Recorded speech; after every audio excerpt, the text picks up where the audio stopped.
जी, हमारे साथ एक बहुत बड़ी शख्सियत मौजूद हैं जो कि वाल्मीकि कौम की नुमाइंदगी भी करते हैं। मैं कहता हूँ मुसलमानों की भी नुमाइंदगी करते हैं, क्रिश्चियन की भी नुमाइंदगी करते हैं, कि पाकिस्तान में जितने भी मजाहिब हैं उनकी नुमाइंदगी करते हैं। और बिलखसूस बहावल नगर में इन्होंने जो अमन की फिजा को बरकरार रखने में अपना बेहतर किरदार अदा किया है, उसकी मिसाल कहीं नहीं मिलती। उसकी मिसाल मैं आपको इस मौजू पर देता हूं कि मिसाक के अमन कमेटी का क्याम जो है इन्होंने बहावल नगर में रखा, तमाम मजाहिबों और तमाम मसालिक को लेकर। और अल्हम्दुलिल्लाह बहावल नगर में मिसाक अमन कमेटी इस हद तक कामयाब हो चुकी है कि पूरे बहावल नगर में एड सुलेमान की से लेके मरोड़ तक किसी भी मजहब के किसी बंदे को एक कांटा भी चुभता है तो मिसाक अमन कमेटी के जो लोग हैं, मेंबरान हैं, वो उस कांटे को निकालने में अपना बेहतर से बेहतर किरदार अदा करते हैं। आपसे बात करेंगे भाई साजन भाटिया साहब, अपने ख्यालात का इज़हार करेंगे। जी बैसल भाटी साहब। जी बहुत शुक्रिया मतलूब महार साहब, और मैं शुक्रिया अदा करता हूं शहर वफा प्रेस क्लब पूरी टीम का कि जिन्होंने ये प्रेस क्लब बहावल नगर का वजूद दिया। और इसमें हम समझता हूं कि मतलूब महार साहब एक शख्सियत है, और जिस टीम से इनका ताल्लुक है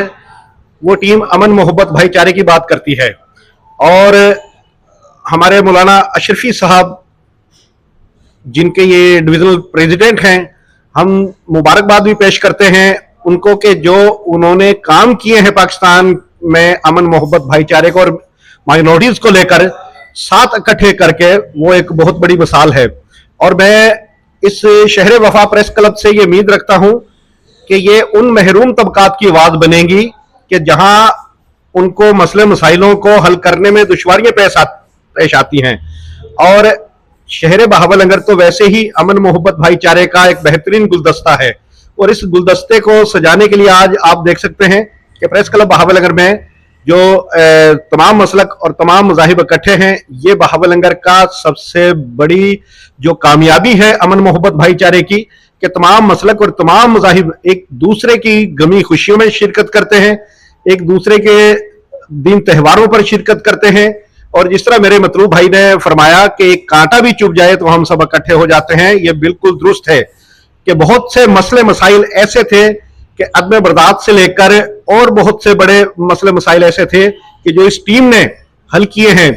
इस टीम ने उन मसलकों के अंदर, उन मजाहिबों के अंदर जाके मसलों को हल किया है जहां अदालतों में तलाकों तक मसले चले गए थे, जहां घरेलू खानदानों के अंदर लड़ाई झगड़ों के अंदर बहुत वसी चले गए थे, दुश्मनी पैदा हो रही थी। इस अमन कमेटी ने, जो मिसाक अमन कमेटी ने, उनके घरों के अंदर जाकर मसले मसाइलों को हल किया। और आज पूरे बहावल नगर के अंदर मिसाक अमन कमेटी को अगर एक इज्जत की निगाह से देखा जाता है तो इसके पीछे सबसे बड़ी ये कामयाबी है कि हमारे उलमा कराम का किरदार है, हमारे पादरी साहिबान का किरदार है, हमारे पंडित साहबान का किरदार है कि जिन्होंने मसले मसाइलों को थाने तहसीलों तक, अदालतों तक नहीं जाने दिया, और इंतजामिया के साथ मिलकर, पंजाब पुलिस बहावल नगर के साथ मिलकर, अपनी टीम के साथ मिलकर काम किए हैं। और मैं चाहूंगा कि इस तरह ही हमारी ये टीम शहर की तरक्की के लिए, अपने मुल्क की तरक्की के लिए काम करती रहे। और हमारा यही पैगाम है कि अमन मोहब्बत भाईचारे का जो गुलदस्ता है, इसको हमेशा हमने हंसता खेलता और कामयाब बनाना है।